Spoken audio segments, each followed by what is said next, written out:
Meeting to order of the Senate State Government Finance Policy and Elections Committee, today being Tuesday, March 15, 2022.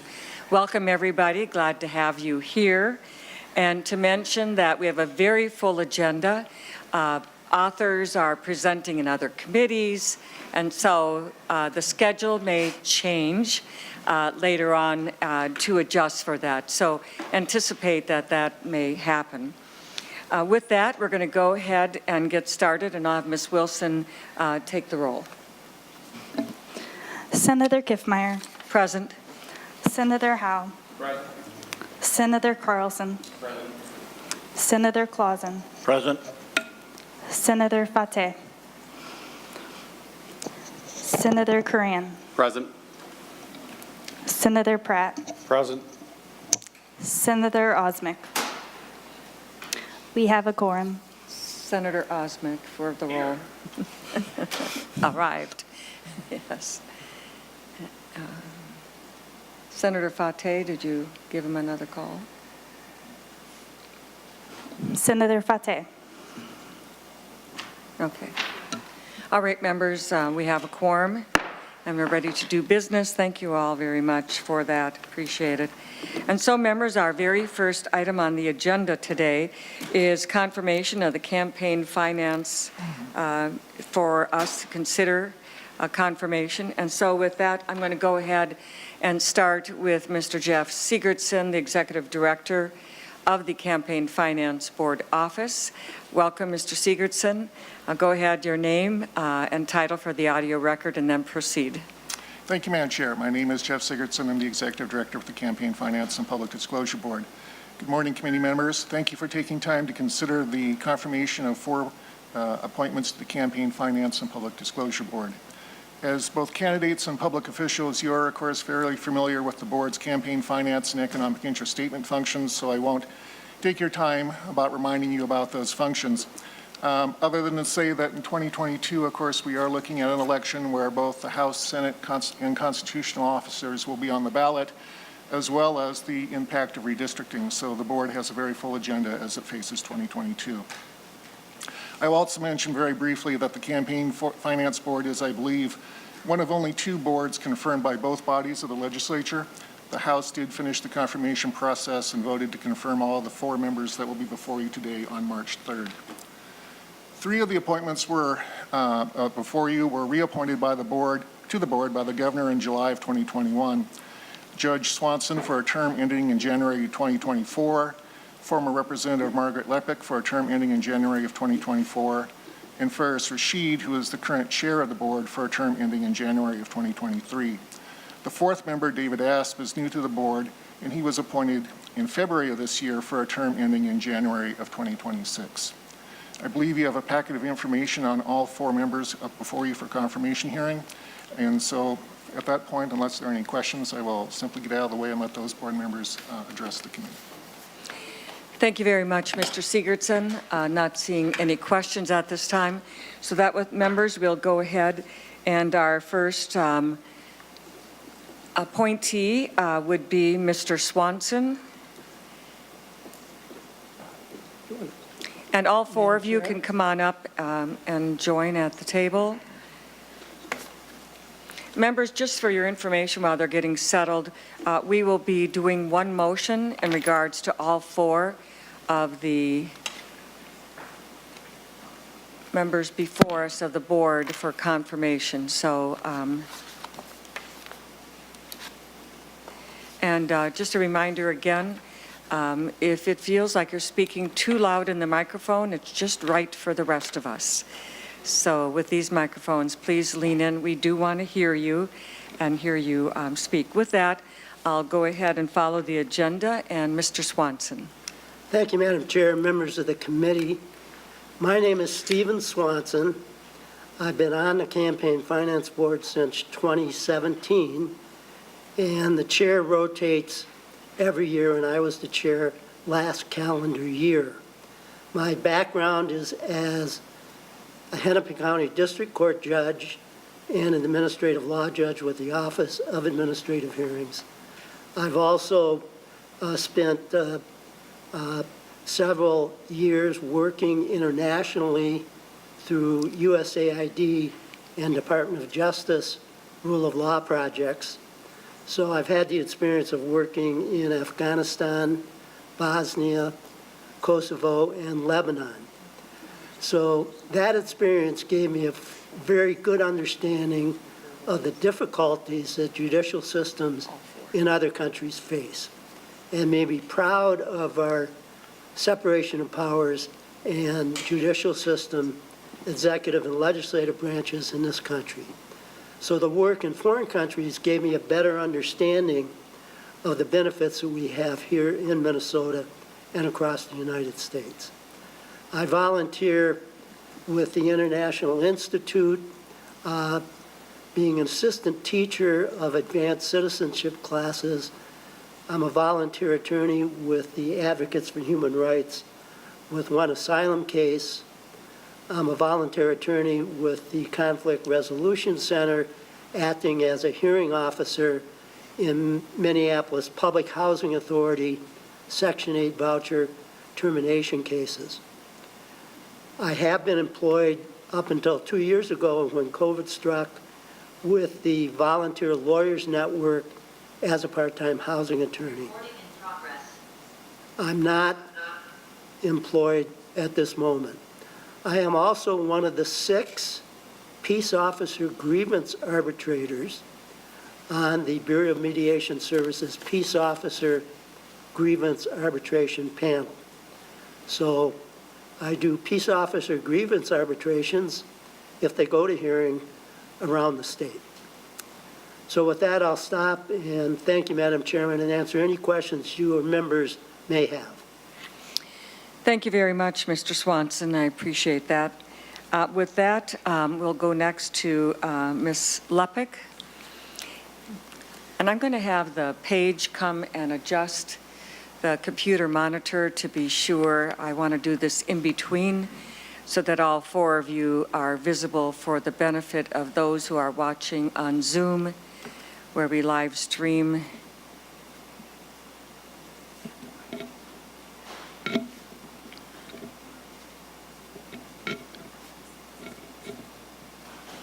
I think you need to pull it way over.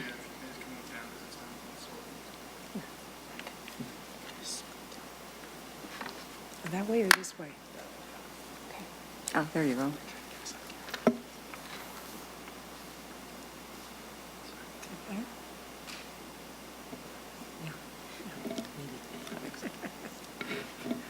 Okay. All right, there we go. Okay, next we'll have Ms. Leppik. Welcome to the committee. And again, state your name and title for the audio, and then present your testimony as to why you would be qualified to serve on the Campaign Finance Board. Thank you. Okay. Thank you, Madam Chair, and good morning, Chair Kiffmeyer and committee members.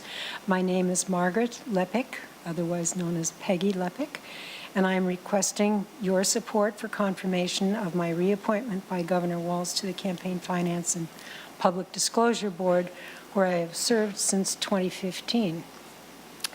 As you may have seen from my resume, I've been a very active volunteer for many years. It's how I make friends, it's how I help people, and how I give back to my community all at the same time.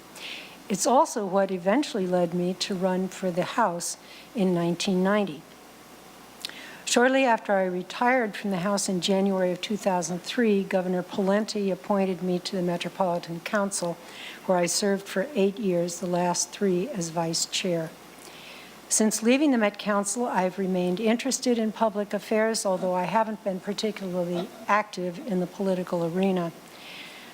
I would like to continue my service on the Campaign Finance Board because I believe strongly in the importance of the work it does. The agency's charged to oversee and publish information about money raised and spent to influence state elections is vital to the integrity of our elections and the public's trust in the decisions that are made in state government. I have a few other thoughts about the board's work that I'd like to share with you. Because it is a quasi-judicial agency, Fairness and consistency are absolutely essential when dealing with individual cases, regardless of one's political affiliation. I like that the board has representation by people who have actually run for public office, for state office specifically, and know what it's like to be directly affected by the campaign finance laws, which can be complicated and sometimes kind of confusing.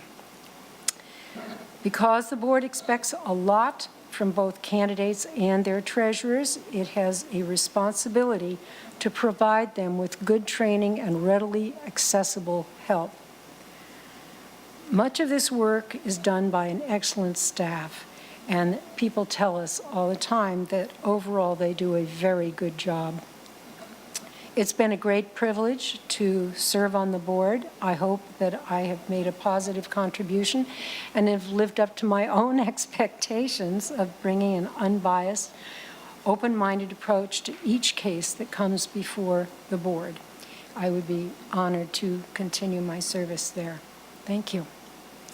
Thank you, Ms. Leppik. I appreciate it very much. With that, we'll next go to Mr. Rashid. Welcome to the committee. Thank you for being here today. Your name and title for the audio record, and then go ahead and testify. Thank you, Chair Kiffmeyer. My name is Faris Rashid. I am the current chair of the Campaign Finance Board, and thank you all for considering me and my appointment here today. I am a lawyer by training. I've practiced law for over a decade. I hope you won't hold it against me. I was born in Wisconsin, but moved to the Twin Cities in 2010, where I started my legal career. So I've only ever practiced law in the state of Minnesota. My wife and I have 2 children here who were born here. We consider ourselves Minnesotans. And so I applied for a position on the Campaign Finance Board because I was looking for an opportunity to give back to my community, to be civically engaged, and to be a good Minnesotan citizen. I feel that I'm qualified for this position, or at least qualified enough for this position, because I have spent the past 10 years working in highly complicated business and other legal disputes, ranging from trade secrets to intellectual property disputes. I've traveled all over the world to depose experts and interrogate witnesses. And I think all of that training has helped me become qualified to think carefully about the law and apply it fairly. And I know it kind of defies popular conception, but there are no other people on earth who care as much about the law as lawyers and who understand its value as much as lawyers, because we spend all day reading and thinking about the law. And so in my capacity on the Campaign Finance Board in the short time that I've served so far, I've been very heartened by the discussions we've had, by how everybody approaches the questions before us in good faith from a principle of doing what the law says. And I look to continue that work as chair of the Campaign Finance Board. Thank you. Thank you very much, Mr. Rashid. I appreciate it. With that, we'll go to our fourth, Mr. Asp. Thank you, Senator Kiffmeyer, and thank you to members of the committee for taking time this morning to consider our appointments. My name is David Asp. I'm a most recent appointment to the board, appointed earlier this year. My family and I live in Apple Valley. I'm married. My wife is a pastor, and we have 2 children in 7th and 4th grade. I'm originally from Moorhead, Minnesota. Went to college at Augsburg here in Minneapolis and law school at the University of Minnesota. I then lived in Washington, D.C. for only 1 year, where I worked at the State Department before returning to practice law. I also am a lawyer practicing in civil litigation at the firm Lockridge, Grindle, Nowen, where I've been for 16 years. My work is varied in practice area. I've done some healthcare law, but also other different types of litigation, ranging from immigration law to constitutional law and commercial disputes. I've also had some work in transactional matters, so I know what it's like to comply with legal rules. And I've even done some work in areas that would be relevant to the board's work. As I indicated in my materials, I'm active in my community. I've been on a number of nonprofit boards over the last 15 years or so. And for me, my community involvement has also involved some political involvement. I've volunteered for partisan and nonpartisan races, for candidates, for candidate committees, and for political parties. And so I think through that volunteer experience I've had the chance to see campaigns work, and I also have an appreciation for what campaigns entail. And I think part of that is an understanding that these organizations are often run by volunteers. And in volunteer organizations, the rules that apply to campaigns maybe aren't intuitive or obvious. And so part of the reason that I have an interest in the board is to help to make those rules clear and to provide clear guidance to people who are regulated by the board, entities that are regulated by the board, so that they know what the rules are. I also have a lot of respect for people who decide to become involved in the political process. That includes people who decide to run for office, but those people who volunteer to help them in what can often be thankless positions. Based on this experience, I really do think that the board, and particularly the board staff, generally do a really good job in communicating requirements and expectations on campaigns, and doing so in a way that's generally nonpartisan and focused on helping people comply over anything else. So as a board member, my goal is to continue that approach. I'd like to take a nonpartisan approach to the board's work and apply the law in a way that hopefully provides very clear guidance that's easy to follow. I don't come to the board with any particular agenda. My goal as a board member will be to be fair and to be impartial.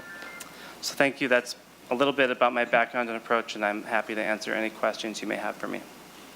Thank you very much, Mr. Asp. We appreciate it. And we also have a board packet for each one of you that has quite a bit of information for members to have considered. And so seeing no questions at this time, and that we have, Senator Clausen. Thank you, Madam Chair. Just a comment. Sure. Appreciate you stepping forward to serve on the Finance Campaign Board. But also in reading your resumes, you are true, all of you, true public servants, dedicated to so many different organizations that really make a difference in the lives of Minnesotans. So I want to say thank you for the service that you've performed. Thank you, Senator Clausen. I would say that would be something that we would all concur in having read through all of your resumes and so on, that you all definitely have an interest in doing that public service in this way, and appreciate that, and especially about the staff, having worked with them for many years. That's really critical in this particular area more than anything, to help people comply. Most of the time they want to, understanding all the rules and where everything comes from. Especially this year, as a redistricting year, you're going to have a lot of new candidates who are unfamiliar with some of this, and so it's going to be a lot of work for you, and so we're really glad to see a full complement on the Campaign Finance Board ready to do the business this year. Seeing no others, I appreciate that, and I will move that the Committee on State Government, Finance and Policy and Elections recommend that the Senate confirms the appointments of Steve Swanson, Peggy Leppik, Faris, Rashid, and David Asp as members of the Campaign Finance and Public Disclosure Board. All in favor, please say aye. Aye. Opposed? Motion prevails and is adopted. And you are with the committee and on your way to the Senate floor, and I'm sure we will also be able to give you information as far as when this would be appearing on the Senate floor, so that you may attend or watch or follow through with it, I'm sure. Thank you all very much. So appreciate your service and wish you well. It's going to be a lot of work in the coming months. Thank you. Thank you. Madam Thank Chair. you.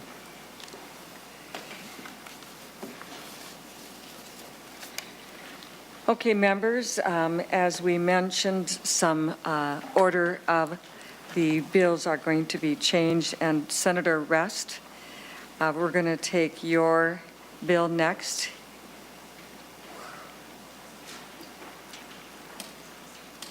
As I mentioned, we have members in other committees, and every committee has a full agenda, so we're all working it through.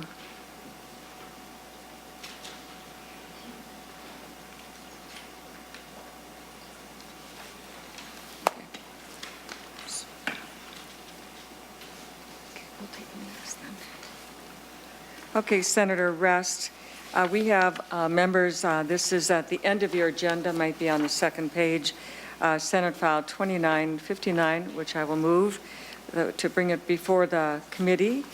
And Senator Rest, welcome. Glad to have you here. And your name and your title, and just go ahead and present your testimony. Thank you, Madam Chair and colleagues. Senate File 2959 is a proposal that adds more flexibility to the ability of local governments to invest their cash or cash equivalents that was passed in 2017. In 2017, when the law was passed, the eligible local governments had to have a AAA bond rating. And what this proposal adds is to allow those local governments with a AA bond rating to that have a good history with it, et cetera, to also engage in investing their cash or cash equivalents. And the restrictions currently are cause local governments to only earn maybe 1%, 1.5% at the most. But with the expansion here, with where things are invested, local governments may be able to earn as much as 6% in using just the listed types of investments. And Madam Chair, there is a technical amendment that was suggested by council, by Ms. James. Thank you, Senator Rest. We do have the amendment here. And members, this has been distributed, should be on its way, is it? They have it already. Okay, sorry, Ms. Stengel. I turned and was expecting to see Ms. James there. So Senate File, I'll move the A2 amendment to Senate File 2959. And Senator Rest, to your amendment, would you like Ms. James to cover? I mean, this is your first hearing, right? So this would be an author's amendment? No, this is the second committee, Okay. so I need one of the members here to move it for me. Okay, if Ms. James is available. Okay, she's on, Ms. James is on Zoom. This is the A2 amendment to Senate File 2959, Ms. James. Madam Chair and members, Senator Rest, the A2 amendment is a technical conforming change and does not have any substantive effect. Okay, all right. Thank you very much for that. Appreciate it. So I've moved the A2 amendment to Senate File 2959. All those in favor say aye. Aye. Aye. Opposed? Motion prevails. The A2 amendment is adopted. To your bill, as amended, Senator Rest, did you have more to add? Yes, I would just like to, we have one witness at one of my mayors, Mayor Bill Blonigan of Robbinsdale, and he contacted me and my House counterpart with this idea that the current law was just a bit too restrictive with regard to local governments that have shown consistent ratings of AA, and that they should be able also to, those that have AA ratings under the same kinds of conditions, be allowed to invest their cash or cash equivalents Okay. in the same way that the larger cities do. Thank you very much, Senator Rest, for that information. Mr. Blonigan, are you here or on Zoom? There you are, you're on Zoom. Welcome to the committee. State your name and title for the audio record and then proceed with your testimony. Thank you, Madam Chair. My name is Bill Blonigan. Thank you, Madam Chair. My name is Bill Blonigan. I am the mayor of Robbinsdale, Minnesota. And my testimony is this. We have an excellent rating as a 15,000 person city in Robbinsdale. We are AA plus. We are not afforded the opportunity to do what 100,000 population cities or cities that have a AAA rating can do. And we have a finance department. We're always audited. We have a stellar record. It's almost impossible for a city of 15,000 to get a AAA rating, although I suppose it is technically possible. There are many safeguards in this bill and in the statute 118A.09 as it exists to keep cities from going overboard on investment. You have a statute that allows only 15% of certain reserves to be invested in this way. You have the opportunity, as we would do, to either invest this with the Minnesota State Board of Investment, which has a stellar record, or to invest this 15% in mutual funds indexed to a broad market. We must have an AA rating or higher. That's another safeguard. So you're giving this power to very responsible cities.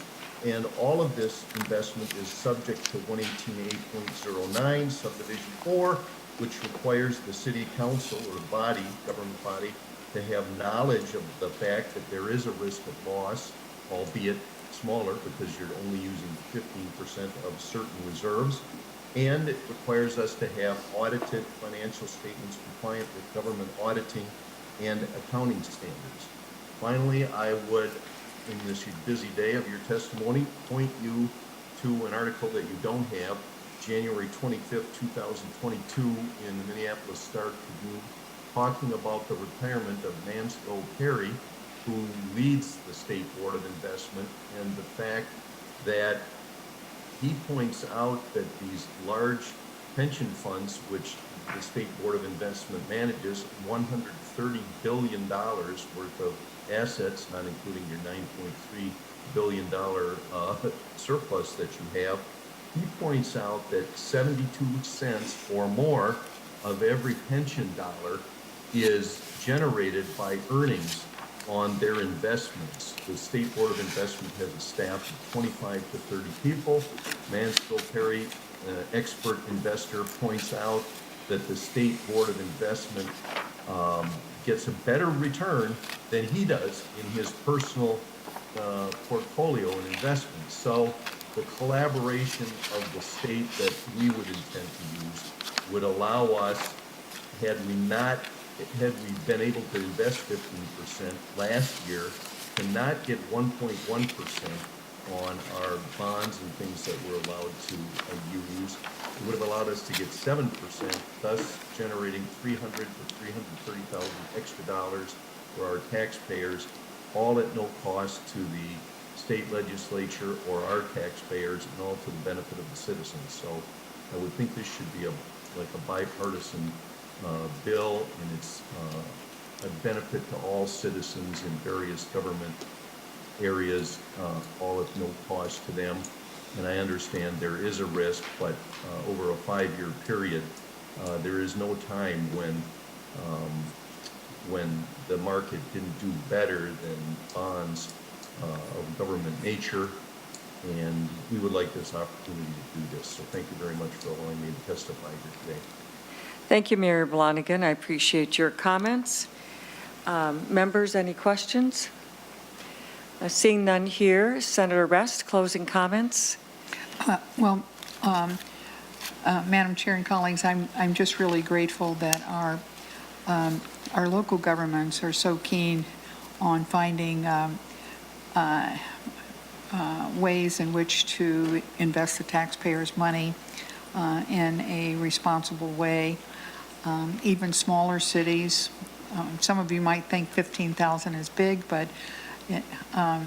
that is approximately the population of 4 of the cities that I represent. So they would all be able to take advantage of this, and maybe some of your cities as well.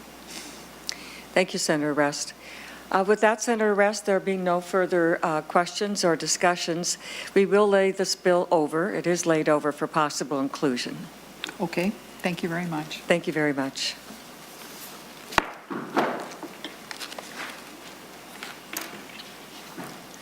Members, the next bill on the agenda will be Senator Limmer's. And that is Senate File 3041. Welcome, Senator Limmer. Glad to have you here today. Thank you, Madam Chair. And if you want to just go ahead, I will move the bill, Senate File 3041, to place it on our committee. And Senator Limmer, again, just your title and so on, and present the bill for us. Thank you. Thank you, Madam Chair. I'm introducing this Bill 3041 not only as a state senator, but also as a member of the Capital Area Security Committee. This was put into existence a few short years ago. It actually was a bill that I introduced originally back in 2011. And during that time, we began to see more of an uptick on security issues here at the Capitol and in the complex. Many of the agencies had security guards at their front door. We did not have the staff to adequately staff those concerns, but nevertheless, we decided that it would be best to have a security or a Capital Area Security Commission in order to focus on the concerns that were beginning to develop. Since that time, there's been even more security risks at our state capitol and the Capitol security, as well as the surrounding neighborhood. And so it did have a sunset a few years ago. We reinitiated that purpose, and now you have the bill before us to consider repealing that particular sunset. So you have, I don't know if you have a handout from the Minnesota State Patrol that we had at the previous committee, but that was presented by the State Patrol that also is involved in that advisory committee.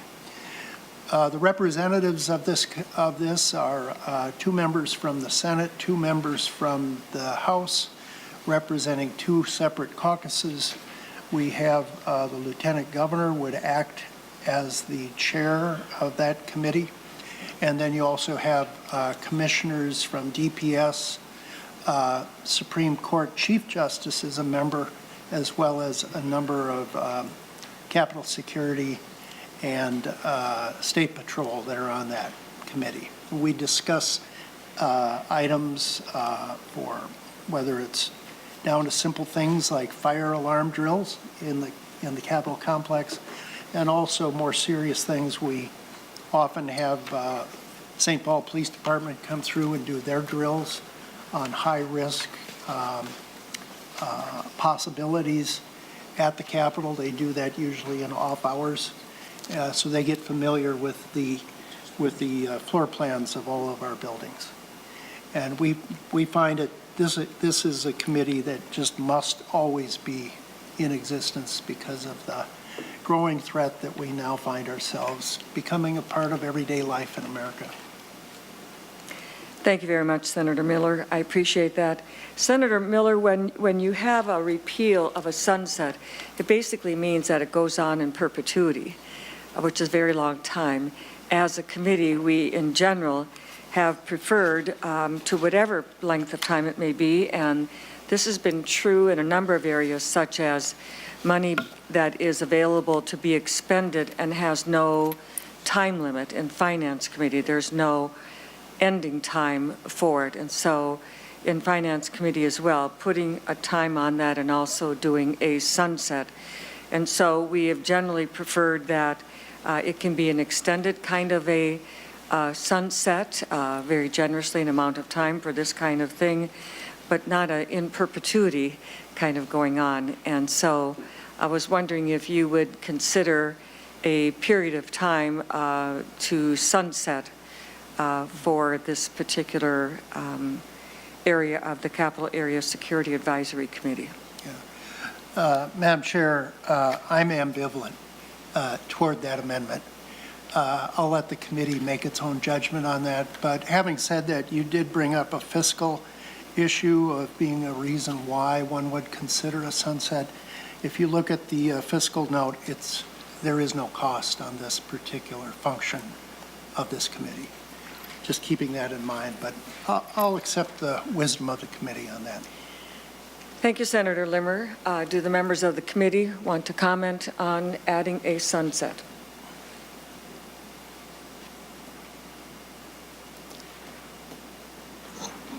Senator Howe. Thank you, Madam Chair. And, I definitely believe that all of our stuff should be reviewed at some time in the future.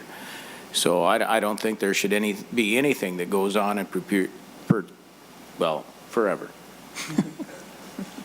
I don't know. I got tongue-tied there. So that's my opinion. And so I would hope that we stretch it out sometime in the future, but and take another look at it as future legislatures should have that opportunity. Thank you, Senator Howe. We do have language before us, members, that I did anticipate this and do an amendment. In this particular case, it's doing a 14-year expiration.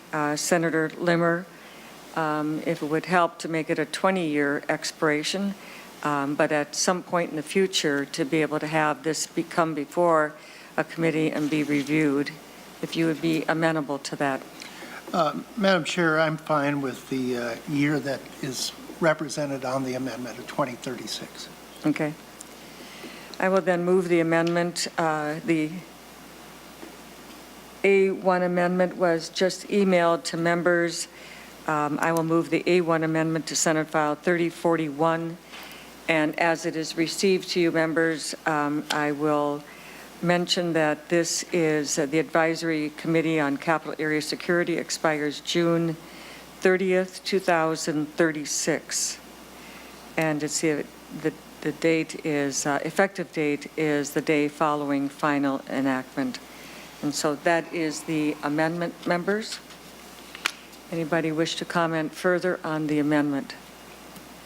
Seeing none, all those in favor of the A1 amendment to Senate File 3041, please say aye. Aye. Opposed? Motion prevails. The amendment is adopted. Senator Limmer, final comments to your bill. I just want to check. We also have some testifiers, Senator Limmer. If you, I don't know if they're here. Chris Guven, sometimes they're on Zoom. Okay. Chris Gavin with the Department of Administration, and then Katie Knutson, Department of Public Safety, Chief of Staff. So would either one of you please come online and announce yourself and proceed with your testimony? Mr. Gwevin? This is Katie Knutson, Chief of Staff for the Department of Public Safety. We appreciate the opportunity to be in front of you today. We just wanted to support Senator Limmer's bill. We, as an administration, do find that there is great value in the committee and look forward to it continuing. Acknowledge the expiration date added here, but appreciate the longevity with which you've allowed the committee to continue. So thank you for your time today and your support of this initiative. Thank you very much, Ms. Knutson. And Mr. Gwevin? Yes, Madam Chair, members of the committee, good morning. I'm Chris Given. I'm the Director of Facilities Management, and I've been privileged to serve as an advisor on the committee since it was started in 2012. I'm proud to be able to have been part of some of the security initiatives that the committee has undertaken since its start and what we continue to try to undertake. So thank you very much. I have nothing to add to the Senator or what Ms. Knutson said. Thank you very much, Mr. Gwevin. Appreciate your support. That is the testifiers. Are there any questions from members of the committee? And seeing any other folks wishing to testify? Seeing none, Senator Limmer, to your closing comments. Thank you, Madam Chair and committee members. I have found this particular security committee to be very useful. We've had to have discussions about the fencing that went around the Capitol the last few years. Off and on demonstrations on the Capitol grounds. Oftentimes the Capitol is a focal point for protest. And we want to encourage peaceful protest and encourage the celebration of our First Amendment rights. But at the same time, there are elements that sometimes get a little too excited and get out of control.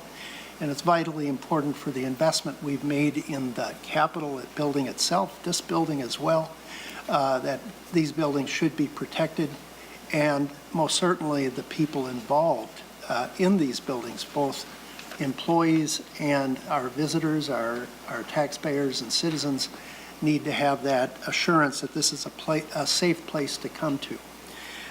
Now that the amendment has been added, I'll put it on my to-do list after the 2034 election to remind myself to bring this up again. So I'm now closing my comments. Maybe Senator Rest can join me in that as well. Thank you very much, Senator Limmer. With that, members, seeing no further discussion, I will move that Senate File 3041 as amended be recommended to pass and to be referred to general orders. On that motion, all those in favor, please say aye. Aye. Opposed? Motion prevails. Senator Limmer, you're on your way to general orders. Thank you. Thank you. With that, we'll go to Senate File 2647, Senator Coleman.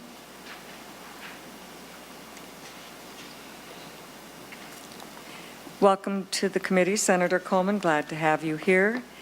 And I'll move, Senator Pratt moves Senate File 2647. And with that, Senator Coleman, please state your name and title for the audio record and then proceed to present your bill. Thank you, Madam Chair. Senator Julia Coleman. Good morning. Are we at afternoon? Nope, we're still morning. So thank you. I'm here to present Senate File 2647, a bill to add a township representative to MnDOT's Local Road Improvement Program Advisory Committee. For those who don't know, the Local Road Improvement Program, or LRIP, provides funding assistance to local agencies for constructing or reconstructing local roads. Projects are selected through a competitive solicitation process using criteria and recommendations from the LRIP Advisory Committee. The committee's membership consists of 1 county commissioner, 1 county engineer, 1 city engineer, and 2 city council members or city administrators, 1 each from cities with populations less than and greater than 5,000.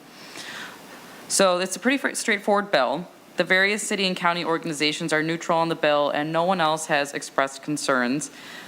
And I do have a testifier, Mr. Jeff Krieger. Welcome, Mr. Krieger. Appreciate your being here today.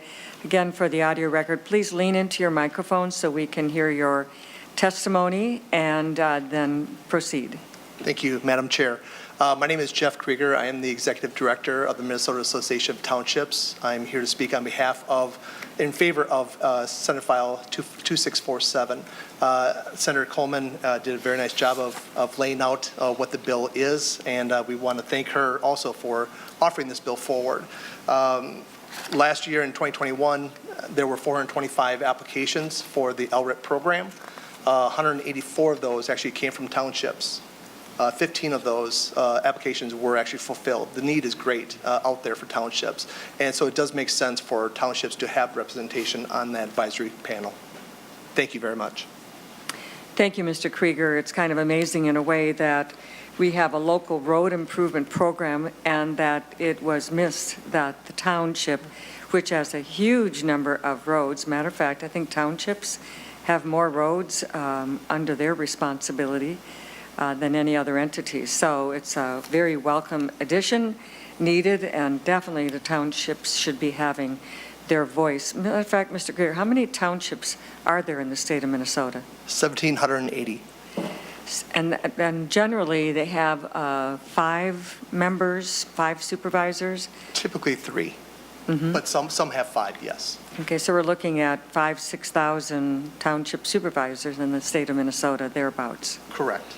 Yep. Yeah, that's a lot of people. So having a voice on this local road improvement program is very important. So thank you, Senator Coleman, for bringing it forward. And Senator Pratt. Thank you, Madam Chair. And just to kind of touch on the point that you made, Mr. Krieger is on a group that we call SCALE, Scott County Area Leaders for Efficiency.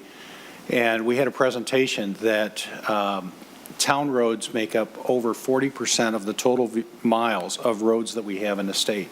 So to your point, they're very important, especially when it comes to local roads. And Senator Coleman, I want to thank you for bringing this bill forward. Okay, any other questions or comments from members? Seeing none, Senator Coleman, if you'd like to make a closing remark. Thank you, members, for the consideration. This bill has quite a few stops, so I believe it's on to transportation next, so appreciate the support. Thank you, Senator Coleman. And with that, Senator Pratt. Madam Chair, I move Senate File 2647 be recommended to pass and referred to the Transportation Committee. As amended. As amended. On that motion, members, all those in favor say aye.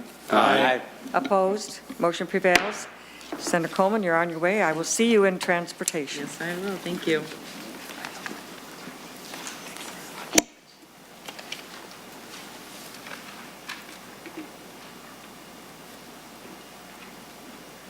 Okay, members, to our last bill on the agenda, Senate File 3531, Senator Pratt. And Senator Pratt, my understanding is we also have some amendments as well. Thank you, Madam Chair. I would like to offer the A1 amendment. A1 being offered, and this is your first hearing on your bill, Senator Pratt? It is not, Madam Chair. Not, okay. Would you explain the A1 amendment to your bill then, Senator Pratt? Madam Chair, if I could ask Senate Counsel to explain the bill for me, or the amendment. It's fairly technical. Okay, thank you, Senator Pratt. Ms. Stengel. Thank you, Madam Chair and members. This amendment does two things. First, it repeals an existing rule about instructor training qualifications that relate to third-party testimonies, and instead replaces it with a reference to a federal law that spells out the training requirements for these sorts of trainers. So now it's governed by federal law instead of the state rule. All right, members, any questions on the amendment? Seeing none, all those in favor of the A1 amendment to 3531, please say aye. Aye. Aye. Opposed? Motion prevails, and the amendment is adopted. Senator Pratt? Thank you, Madam Chair. I'd also like to offer the A4 amendment and ask Senate Counsel to explain that one as well. On the A4 amendment, it's being distributed right now, Senator Pratt, and it's fairly lengthy, so I'm going to wait so all members have a copy of the amendment, and it has been posted. Both amendments have been posted. It's also been emailed to committee members and staff, and it's being distributed here at the committee table and to the testifiers as well.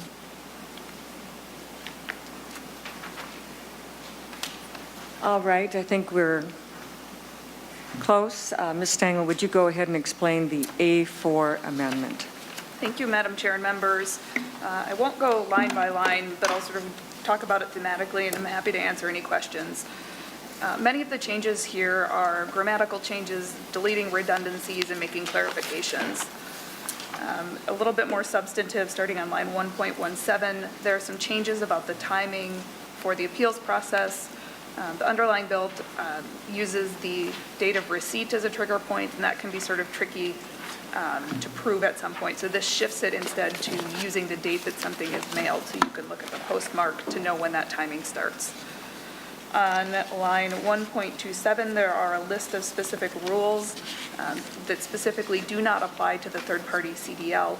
And this is trying to clear up some confusion where the bill and the rules sort of bump up against each other, and it's not clear which one should apply. And then finally, on the back of the amendment, you'll see that the blank appropriations were filled in to match the numbers from the fiscal note. Okay. Thank you very much, Ms. Stengel. Members, do you have any questions in regards to the A4 amendment as described by Ms. Stengel? Madam Chair. Senator Pratt? Thank you. Madam Chair, if I could just ask Ms. Stengel to take a quick look at line 1.29 as we were taking one last look at it. It says not apply to third-party testing of 4 commercial driver's licenses. I think it should be one or the other. All right, Ms. Stengel. Thank you, Madam Chair, and thank you for catching that, Senator Pratt. On line 1.29, the word "of" should be deleted, and that could be incorporated into the adoption of the full amendment. So, All Madam right. Chair, if I could make that oral amendment to my amendment. Thank you, Senator Pratt. Oral amendment, as read by Ms. Stengel, is now incorporated into the A4 amendment. Okay, members, any questions or on the A4 amendment? Seeing none, all those in favor of the A4 amendment to Senate File 3531, please say aye. Aye. Opposed? Motion prevails. Senator Pratt, to your bill as amended. Thank you, Madam Chair. Senate File 3531 is a direct recommendation from recommendation number 11 out of the Driver and Vehicle Services Report by the Independent Expert Review. The report notes that the state needed to be innovative during the pandemic in order to keep Minnesotans trucks on the road and to maintain safety. So we made some testing changes, which included proctoring of knowledge tests and leveraging third parties to proctor those tests. The report notes that when tests are in high demand and significantly outpaces our capacity to provide those tests, alternatives should be considered. And so the independent expert recommends that we allow third-party testing for all licenses, but this bill, Madam Chair, only focuses on commercial driver's license. But Mr. Hausladen is much better at explaining this, and if I could ask, I know he's not on the agenda, but I'd like to request your permission to allow him to testify. Thank you, Senator Pratt, and we were informed of the request, and of course, glad to have Mr. Hausladen go ahead and testify. Mr. Hausladen, and just a reminder, as I do for everybody, state your name and title for the audio record, and then proceed with your testimony, and speak loudly into the microphone so the committee and those online can hear. Thank you, Mr. Hausladen. Yes, thank you, Madam Chair. Members, I'm John Hausladen, President of the Minnesota Trucking Association, and I am here today to testify in support of Senate File 3531. Senate File 3531 is an attempt to address a very critical long-term issue facing the trucking industry, and that is the shortage of professional truck drivers. According to the Minnesota Department of Employment and Economic Development, right now we are experiencing over 5,200 open slots for professional truck drivers. Nationally, that number is 80,000, and it's actually projected to grow to 160,000 by 2030. So it is a continuing, looming problem. And was so clearly demonstrated during the pandemic, and of course the recent supply chain challenges, trucking really is the essential industry that keeps everything moving. From food to medical supplies to building materials, virtually everything spends some time on a truck. And as you know, when those seats are empty, the trucks don't roll. Under the new entry-level driver training regulations that took effect just last month, which were referenced, every new driver must be trained according to the new federal standard. So here's the challenge. Once their training is complete, those desiring to take the CDL licensing skills test often face either limited or just no open slots through the Minnesota driver and vehicle exam stations. Such barriers delay the entry of the workers into these essential jobs, and frankly, in some cases, they say the wait is just too long, I'm going somewhere else, and we lose those critical men and women. So just to be clear, Minnesota already does allow third-party CDL testing. State institutions like technical colleges, school bus companies, and of trucking fleets may be certified already as third-party examiners. These entities must all meet training and credentialing requirements. They are subject to audit, and they must conduct at least 12 road exams a year if they're a fleet. However, private truck driver training programs are not allowed to develop and administer the skills test. So that's what we're talking about today, is taking an existing program and adding just one more element. 20 other states currently allow this, and they conduct third-party testing. And if you take a look at the record in those states, it is being done safely, it is being done effectively, and it shows that we can do it with integrity and allow only qualified drivers to receive the CDL. So we believe passage of 3531 will add important capacity and put more men and women into these good-paying positions as professional truck drivers. Thank you. Thank you very much, Mr. Hausladen. I would say that folks all over the country and Minnesota have recognized the value of truckers unlike ever before. Usually it's been a ubiquitous presence, but not understood and valued and appreciated like we have in the last year or 2 years or so. So that's good indeed. I'm also recruiting for you. Have a grandson coming back to Minnesota from active duty Army looking to go into driving trucks. So we may help there to get another trucker on the road. At any rate, with that, we also have on the list here Mr. Benner to testify, but do you have another testifier, Senator Pratt? Mr. Benner, please come on up and sit down. We'll be glad to, but I'll just go ahead and have. Madam Chair, members of the committee, my name is Joe Bagnoli. I'm with Winthrop and Weinstein Law Firm. I'm here representing a truck driving training school called 160 Driving Academy. I think in the interest of time, Mr. Hausladen has said, frankly, covered the ground pretty well here. So I'll turn it back if I'm here for questions. So, thank you. Thank you, Mr. Bagnoli. With that, we'll go to Mr. Benner.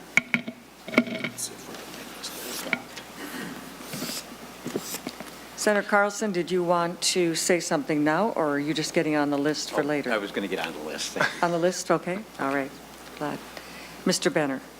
All right. Thank you, Madam Chair, members of the committee. For the record, my name is Pat Benner, and I'm a legislative representative with AFSCME Council 5. Thank you all and Senator Pratt for considering my comments today. AFSCME Council 5 respectfully opposes Senate File 3531. We feel strongly that the privatization of government services will lead to more expensive outcomes for Minnesotans while sacrificing the integrity of the impartial process currently in place and increase the risk of bad actors committing fraudulent activity.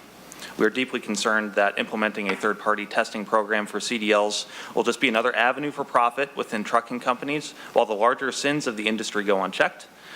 We feel that the state has the capacity to get timely local road exams for both CDLs and Class D licenses if the legislature can implement the other recommendations in Mr. King's independent expert review for exam stations, as well as funding the governor's deficiency request for DVS and implementing the Office of Legislative Auditor's recommendations from March of 2021.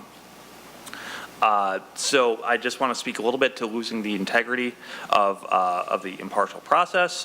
It is vital that our examiners remain impartial and don't have any conflict of interest when administering a road exam. Our roads, at least pre-COVID, were among the safest in the nation. Much of that is due to the enforcement of traffic laws in our state, a reputation for being less aggressive, compared to East Coasters, well-designed roads that are designed for us to go the speed that we are currently at. But it also means making sure that people that are taking their exams are passing them on the merits, and that if they can't pass them, they don't drive on the roads until they're ready. So third-party testers would have an incentive to sell a product that guarantees the outcome. I do feel that is somewhat reflected in current practice because the pass rates for CDL exams, if they're done by state examiners, are between 60 and 65%. For third parties, right now, they are 87 to 95%. I'll leave it up to the committee to consider whether or not that is totally on the merits or if there's something else going on. We have very big concerns over the way that the truck driving as an industry contributes to our backlog. Trucking companies right now have a turnover rate of 90 to 100%. That means they are replacing almost everyone every single year. That is more in line with fast food or Amazon warehouses than with other more stable forms of employment. In order to make sure that they have that turnover and that they're getting enough people in the door, I understand that they are asking for third-party testing, but there's a reason that that turnover is so high. It's because the wages simply do not meet the requirements for the job. There have been several class action lawsuits in other parts of the country where these companies are settling because they are paying their drivers sub-minimum wages. sometimes, well, and for the first year between $0 and $7.25 for an entire year. Let's see. Sorry, I'm trying to speed through this for expedition here. All right, so there was a recent article in Time magazine. I will read an extended quote. So obtaining a CDL takes a few weeks. Only after that do most newly licensed drivers spend significant time on the road when they're paired with more experienced drivers who are supposed to show them the ropes. This saves the companies money because federal regulations stipulate that truck drivers can only drive 11 hours straight after 10 hours off. Putting two drivers together lets one take the wheel while the other sleeps in the truck and enables companies to move freight in half the time it would take a solo driver. In addition, newly licensed drivers are paid cents per mile to haul the loads, providing a major source of cheap labor. So additionally, although it does look like all of our neighboring states, Iowa, Wisconsin, the Dakotas, Nebraska, Michigan, as well as others, have adopted third-party CDL testing, all of them still have significant shortages of truckers. Barrier to entry may very well be an issue that slows down the hiring of truckers, but they wouldn't have to hire even half of them if the job was better paid and had a better work-life balance, and they were able to get that turnover rate down to similar to other difficult jobs like nursing homes or police. Third-party testing could temporarily alleviate the backlog in road exams, but it would sacrifice the impartiality of our current system and jeopardize the safety of our roads, and it flies in the face of what has historically made Minnesota a great place to live. We invest in our public services and our public workers. That's what makes us unique, and it's what makes us great. Again, we support all of the other findings regarding exam stations in the King report and in the OLA report, with the exception of third-party testing. We think all steps that improve the state's capacity to administer road exams efficiently and improving student preparedness are welcome. We've done the work in years past, and we've done it well, but we need additional investments to meet the growing demands of our growing population. Thank you all for your consideration of my comments. I'm happy to take questions. Thank you very much, Mr. Benner.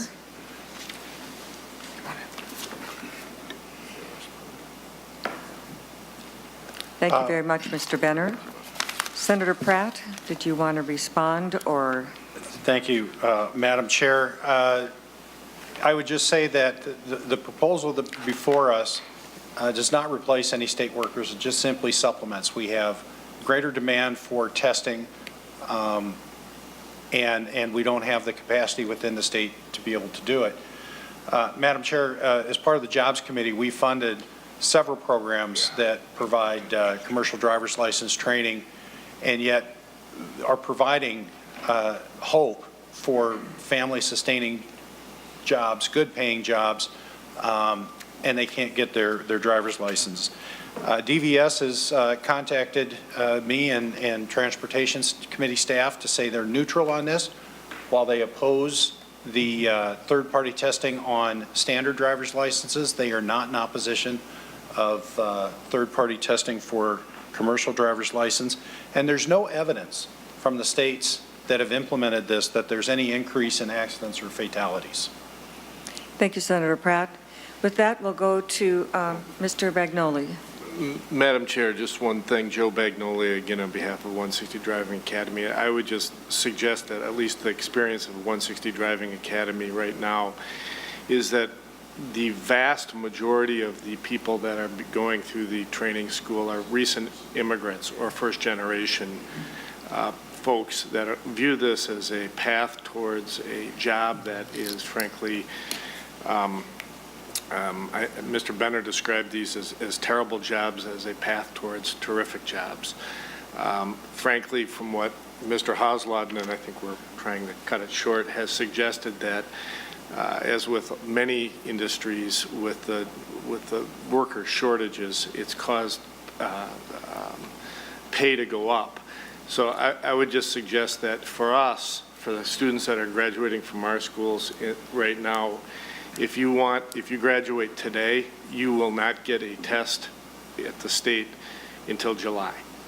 And that is a delay in people going to work with companies that need them. You heard the statistics. And frankly, many of these people are people that are first-generation Americans that could really use a good-paying job. Thank you, Mr. Bagnoli. With that, I'll go to members of the committee. Senator Carlson. Thank you, Madam Chair. I have a couple of questions that, see, am I unmuted? A couple of questions for, the first one, I guess, is for Mr. Hauslein. You need to mute your computer. There, how's that? Yeah. Okay.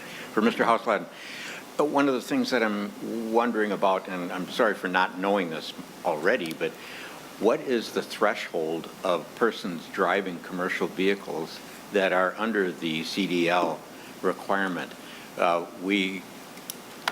Without going into too much personal detail, we have Amazon stopping at our house just about every day. And I'm wondering, is there CDL required for all levels of Amazon delivery people?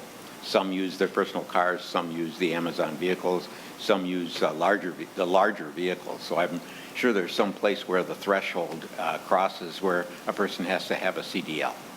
And is that causing a major issue with being able to supply people that have CDLs?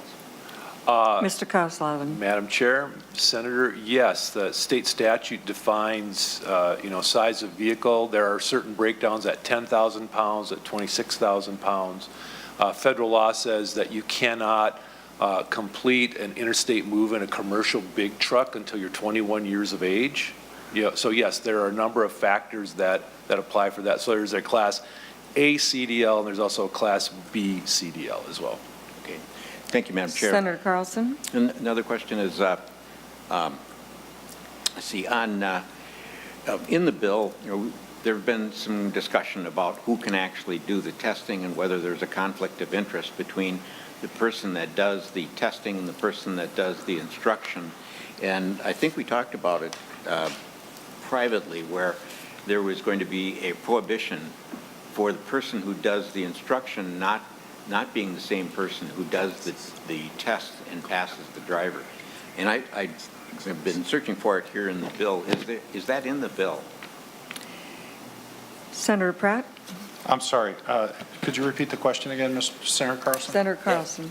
Thank you, Madam Chair. Thank you, Senator Pratt. And it's about the same, this addressing the conflict of interest between the instructor and the tester doing the testing of the same person that they have instructed. We talked about there being a prohibition there to not have a conflict of interest. And I haven't found it in the bill. Is that something that you intended to have in the bill? Senator Carlson, I believe Senator Pratt. Thank you, Madam Chair. Senator Carlson, I believe Mr. Hauslein addressed that somewhat in the Transportation Committee. I'd ask him to take Mr. that Hauslein. Madam Chair, Senator Carlson. So yes, on the basic principle, we agree that the person who is the trainer should not be the examiner. And if that is not explicit enough in the bill, we will work to get that clarified. Thank you, Madam Chair. Senator Carlson. Thank you very much. With that, Senator Osmek. Thank you, Madam Chair. Mr. Bender, during your testimony, and I know this is sort of a Groundhog Day situation because we've heard this before, but I just want to get it back on the record again. During your testimony, you made a comment regarding the failure rate or the success rate of testers, that the testers that are done through state agency roughly are 60% of the time, and I think the number you threw was 80 or 85% of the time through other states, when other states are doing this, that they are successful in passing their examination. Is that an accurate portrayal of your comments? Mr. Benner. Madam Chair, Senator Osmek, sorry, no. So it is 60 or 65% within Minnesota for CDLs happening within the state. For third-party testers, that is within the state as well, within the state of Minnesota. They're passing at an 87 to 95% rate. Senator Osmek. Okay, so we got the numbers on the record. Can you please explain to me what your point is with that? Are you trying to insinuate something by the passage rate? Could you more clearly illuminate us as far as why you think, or what you think the outcome of the discrepancy will be? Mr. Benner. Madam Chair, Senator Osmek, so what I am thinking here is that the pass rate is usually quite stable from year to year and from license to license. It can go up or down, of course. There are variations from year to year, but usually it's fairly standard. That is, 30 points higher. That's a significant jump up. And I don't necessarily know how to answer it myself, why that discrepancy is so large. I just know that it exists. Senator Osmek. Well, I'm not going to put words in your mouth, but I'm going to make a comment and see if you agree with it. Are you insinuating that the people who are going through private testing are passing but not being qualified? In other words, that the agencies that are doing, the truck companies that are doing this are passing unqualified drivers. Is that what you're saying? Mr. Benner. Madam Chair, Senator Osmek, that is certainly my concern, but I don't have enough data one way or the other. I can only note the discrepancy. Senator Osmek. Well, thank you, Madam Chair. So you have no data whatsoever to support that? None. This was asked in the Transportation Committee. None. You have no proof. The people who passed these, we know who passed the test at an exam station, and we know the people who passed the test through the trucking companies. It's an absolute fact. You know who they are in other states. So to insinuate that trucking companies are passing unqualified individuals and putting them on the road, that's what you're doing, is highly inappropriate when you have no factual evidence whatsoever to back it up. I am very disappointed that AFSCME is making this into a turf war, because that's ultimately, members, what I think this is a turf war. If you come to this committee and you say that trucking companies are putting unsafe drivers on the road, you better be able to back that up and not just throw allegations out there and insinuate things. We expect to work around here on facts, and I expect better answers from AFSCME if they want to defend their position on that particular point. Thank you, Madam Chair. Thank you, Senator Osmek. So, Mr. Hausladen, I'd like you to address a comment made by Mr. Benner about sub-minimum wages, an example of $1 for a year, a variety of other comments that have been made. So since you're from the Trucking Association, I would expect you would have some information about that. Could you share about average wages, salaries, or maybe comment on the $1 a year sub-minimum type wage comment that we've heard here today? Mr. Hausladen. Yeah, Madam Chair, thank you for the opportunity to respond. The number one thing that two things. Trucking companies, understand that safety is paramount. It's not a priority. It is a core value. And when they put a driver behind the wheel of their vehicle, they must be safe. So all the things that are done ahead of time are continued by companies when they bring drivers on. They also understand that once they have a driver in their fold, on their team, retaining a driver is a top priority. Mistreating drivers, underpaying drivers, not giving them a livable wage is just something that is bad business. It is unsustainable. And what I can tell you today is there are truck drivers who are putting in the time that are making over $100,000 a year as professional truck drivers. Now, there are some people who've gone into the industry who have not been successful because they have not put in the time, they have not made the commitments. Some of these are independent contractors that are small businesses on wheels, and that's a business you have to manage with fuel prices and things like that. But what I can assure you is that truck driving is a good paying profession that you can live anywhere. And when we talk about 90 to 100% turnover rates across the industry, that is also inaccurate. Are there some fleets that have high turnover rates? Yes. There are some fleets that have very low turnover rates. And keep in mind that when a position turns over, if you have 10 drivers and you have one position that churns, that is a math number that can get you to a high percentage, but in reality, 9 of those 10 drivers are long-term, stable, happy to be with that fleet. So I think we have to be very careful when we use turnover rates to try and paint a broad brush for an industry. Thank you, Madam Chair. Thank you, Mr. Hausladen. Mr. Senator Carlson. No, I'm sorry, Senator Clausen. Thank you, Madam Chair. This would be a question for Ms. James, or perhaps one of you can answer that. On line 5.10, there are some restrictions about who may test. I am assuming that's for hazardous materials that are being, because I know there are higher standards for those folks that are driving oil tankers and so on, hazardous materials. But maybe Ms. James, I'm just curious about that. And while she's looking at that, perhaps, there's been a lot of discussion about worker shortages in this area, and I understand that. There's also been discussion about a backlog in testing. Is there anyone from the Department of Transportation or DVS that can actually give us some data on this? Thank you, Senator Clausen. So Ms. Knutson or Mr. Greven, are you able to respond to Senator Clausen?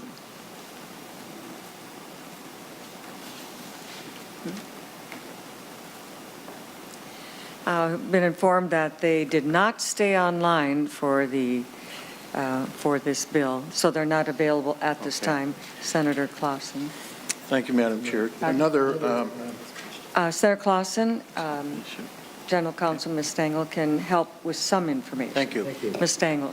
Thank you, Madam Chair and members. Senator Clausen referenced lines 511 and 512, that statute and rules.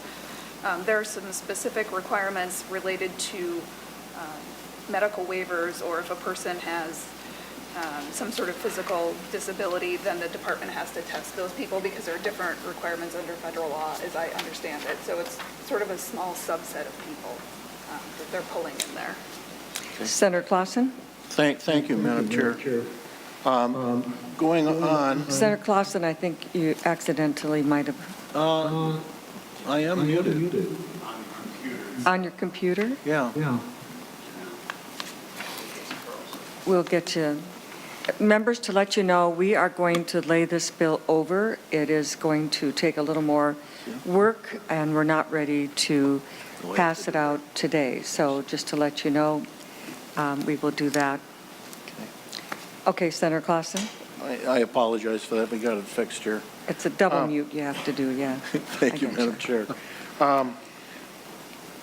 I assume there's going to be some oversight that's going to be involved in this with the Department of Transportation or DVS that's going to have to check on some of these third-party people.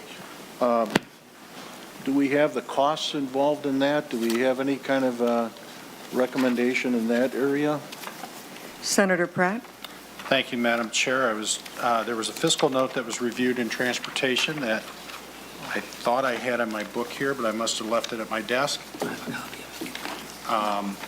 Yeah, we can get a copy of the fiscal note, but there will be additional costs needed in order to audit and oversee the programs. It has the same oversight that we currently have on the state programs. The testers will be testing to the same state and federal standards that the state employees are. Thank you, Senator Clausen. I would like to ask Ms. Stengel, the amendment that we adopted included filling in appropriations according to the fiscal note. Ms. Stengel, would you also, is there something in this bill also that addresses some oversight? Mr. Erickson? Senator, Madam Chair, yes, so the appropriations were already in the bill, but the amendment did modify a couple of those appropriations to comply with what was reported in the fiscal note. In my understanding, they're all one-time appropriations over the first 3 years from the driver services operating account. And I think that Transpo had already reviewed the original ones, and this was just pulling in the subtleties of the fiscal note. Okay, thank you, Mr. Erickson. Senator Clausen? Thank you, Madam Chair. Well, going back, I would like to see some data, about the need. Is the need based upon, how many people have we got backlogged? Is there a backlog? We haven't seen any of that information. And I do have some concerns about the conflict of interest, but I'll see if we can't find those answers. Thank you. Yeah, thank you, Senator Clausen. I think also with some of the things that were discussed and brought up today, as we lay this over, there'll be some additional things. Mr. Bagnoli? Madam Chair, Joe Bagnoli again with 160 Driving Academy. Just to shed a little light perhaps on what Senator Clausen was asking, and I think Senator Osmick and his experiences may be able to discuss it as well. Third-party testing already exists. Buses, which arguably carry our most precious folks, are third-party tested. They already have oversight by the department. So that oversight, just UPS, FedEx, they do their own testing for their own drivers and get licensed. They are similarly have oversight from the department. This just adds driving schools. And right now, so that driving schools would, in the same way that the bus companies, which do their own testing, FedEx, UPS, other driving companies, and the state colleges, this would just add them into the mix. So the same oversight that exists currently by DPS would exist for this as well. So that's it. It's not really a new concept. It's a new, the only thing that is occurring that's different is it's a new entity that's doing it. Thank you, Mr. Bagnoli. Senator Clausen? Thank you. Just in response to that, though, I'm assuming that we're going to have more people that are going to be testing, and therefore there would be a need for more oversight. Thank you. Thank you, Senator Clausen. All right, members, we are going to lay this bill over. Senator Carlson, number 3 for you. So very briefly, we're right at the end. Madam Chair, you'll like this one. Okay. Senate Council Stingle was kind enough to show me in federal statute that there is a prohibition of the same person doing the test, the examination, as is doing the instruction. And I'm wondering if we can read that into the record so that would make everyone more comfortable. Thank you, Senator Carlson. I'll have Ms. Stengel do that when she's ready.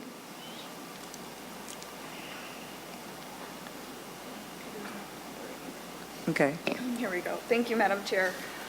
The bill on page 5, line 1, there is a reference to Code of Federal Regulations, Title 49, Part 383, and one piece of that says a skills test examiner who is also a skills instructor, either as part of a school, a training program, or otherwise, is prohibited from administering a skills test to an applicant that receives skills training by that skills test examiner. So you can't train and test the same person under federal law.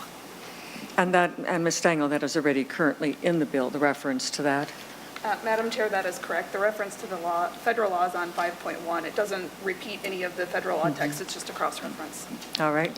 And thank you, Madam Chair. Senator Carlson, thank you. One other point that I would like to ask, Madam Chair, and ask Mr. Hausladen is that I believe there is some standards for the people that do this testing, that they must qualify or be a member of certain organizations that have a minimum threshold of skills. Mr. Hausladen. Madam Chair, Senator Carlson, that's correct. Under the new entry-level driver training requirements that became law just this last month, February, to be a trainer now, you must be part of the certified registry, and you must be credentialed and certified that you meet the qualifications to be a trainer and you are training to the new standard. And if a student wants to get a CDL exam, they must verify that their instructor is on that registry, regardless of whether they're a state institution or private. Thank you, Thank you, Mr. Hausladen. Thank you, Senator Carlson. Senator Pratt, we're going to lay this bill over, but would you like to make a closing comment? Madam Chair, I'll make a closing comment when we finish the bill up. Okay. All right, members. With that, Senate File 3531 as amended is laid over. And members, with that, we've completed our work for the committee today. We'll see you tomorrow with another very full agenda.